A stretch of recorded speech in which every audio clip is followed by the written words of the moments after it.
Hello， 大家好，我是议员。没有想到官方颠了，他直接放出统帅消息了。我不懂官方是不是今天看了我的影片之后才发现到，好像新的统帅就快要出现了，可是他们完全没有放出任何消息，所以现在才马上补了一个统帅爆料。那这个新的统帅有强效治疗真实伤害，这个什么东西来的？全新工兵统帅抢先爆料，天哪！我跟你们说，官方100%是看过我的影片之后才会爆出这个消息了，要不然的话，议员真的是神人啊！我今天才爆料，今天晚上就出消息。还有就是之前讲过，原本在8月22日更新，延迟到8月26日。还有就是我之前有吐槽的，其实国服不需要那个语言聊天的功能呢，他们这边也是改了。那关于新统帅的消息，他这边说不再软磨硬泡了，他们直接放出真消息，天哪！那么在今天早上我才跟大家说，这一次的工兵统帅会有一个驻防，所以今天他们所放出来的消息是工兵驻防防御。他这里只是放技能而已，没有透露任何统帅的一些资料，他是属于哪一位统帅啊，他的身份是谁，完全没有讲。我们来看一下第一个技能，群体伤害需要怒气1000点，强效治疗恢复大量轻伤单位。这里是没有写上任何伤害系数的，并且对圆形范围内最多5个目标造成一次基于治疗量的真实伤害。那也因为它是 AOE 的关系啊，所以每增加一个目标就会递减 15%。 OK， 现在我们要了解真实伤害是什么东西了。这一次的治疗量它是有特别注明出来，等于包含溢出部分理想兵力恢复量。这个中文翻译好像有一点怪怪的，然后它英文治疗是讲治疗强度相当于它能够治疗多少个单位，而不是使用时实际治疗了多少个单位，也就是说它这个治疗量应该后面是有一个乘法之类的。它这个真实伤害的算法，我个人猜测应该是像威廉的技能那样子，就是它的治疗量有多少，真实伤害乘以治疗量。我目前暂时猜测是这样了。再来，真实伤害是不受到任何伤害提升的加成哈，也不受到自身部队攻击力和敌方部队防御力影响。完蛋了，又来一个新的体系了。等一下我看一下现在我们的阵型有哪一个可以使用。现在这样子的描述，也就是说他打出去的那些伤害呢，是不会受到任何 buff 跟 debuff 影响。这样是不是表示说这个统帅其实他不需要阵型的哈？当然我也只是开玩笑而已啦，因为阵型提升16只其实还蛮强的，不可能不需要阵型了。 OK， 那么我看了一下现在我们目前能够使用的阵型，还有包括空心阵受到的所有伤害降低 2%， 这个应该还是可以用的。像是其他的拱形阵、斜形阵都会有提升 5% 的攻击伤害之类的，这些东西基本上是没有办法添加在真实伤害里面的。 OK， 没关系，我们继续看第二个技能，工兵单位防御力提升，行军速度提升，仅率领工兵单位时造成普攻伤害提升。 OK， 你们看到了吗？这边写仅率领工兵单位时，那么我是觉得已经凉了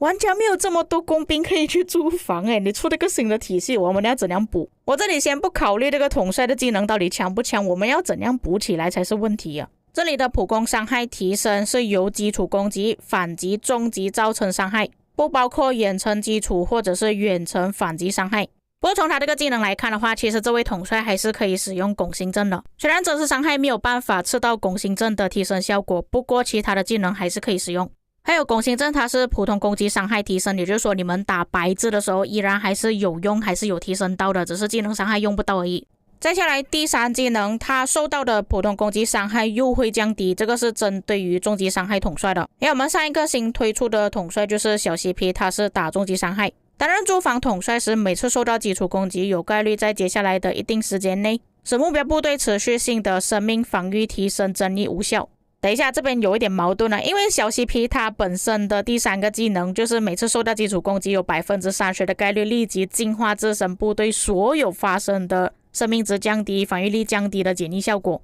因为它这边是说减益，但是我们看新的工兵统帅它的技能描述是说无法生效，也就是说相当于一个沉默效果吧，使小 CP 它没有办法释放这个技能。不过他这个技能是受到基础攻击，也就是说这个统帅是针对于他被围殴的情况下才比较容易触发到这个技能，而且它是针对于目标单位，也就是集结塔的那个玩家，不可能你们一上去就直接围殴这个旗帜的。可是我依然觉得啦，你这个工兵驻防真的被围的话，大概率你也是活不久了，很难补起来。第四个技能，受到所有治疗效果提升，若目标部队为集结部队，在释放主动技能后的一定时间之内使目标部队生命值降低，该效果可以叠加，且每次叠加会刷新持续时间。可是小 CP 它本身技能有进化的我是觉得说，如果是用这个工兵统帅驻防，然后用小 CP 去集结它的话，那个小 CP 它就一直进化，就变成你这个新的工兵驻防，它没有办法叠加，不是吗？觉醒技能造成反击伤害提升，若目标部队兵力数量低于自身部队，则造成反击伤害有额外提升。OK， 各位看到这边的时候，觉得这个技能没有什么用处啦，实际上是还有一点用处的。因为你们看它这边写是目标部队，也就是说集结部队。如果你的集结补不起来，它的血量是比起这个驻防还要更低的话，就算你的围殴部队是满血也好，它也是会造成反击伤害的。也就是说，你们要确保自己的集结血量是高于这个驻防的，然后再加上围殴，就可以把这个驻防给打下来了。当然，我们也不知道它这里的反击伤害有多高啦。这个反击伤害的设计就是为了要去抗围殴，但是不知道为什么我感觉这个统帅设计出来就是为了要给小 CP 克制的。而且反击伤害其实都是要针对多个目标效果才会比较好，假设是对单一目标的话，其实效果没有这么好。还有就是它第4技能生命值降低可以叠层，这个应该会比较难触发。我都感觉好像都不是针对步兵啊，你们知道为什么吗？因为步兵统帅有好几个都是有进化的。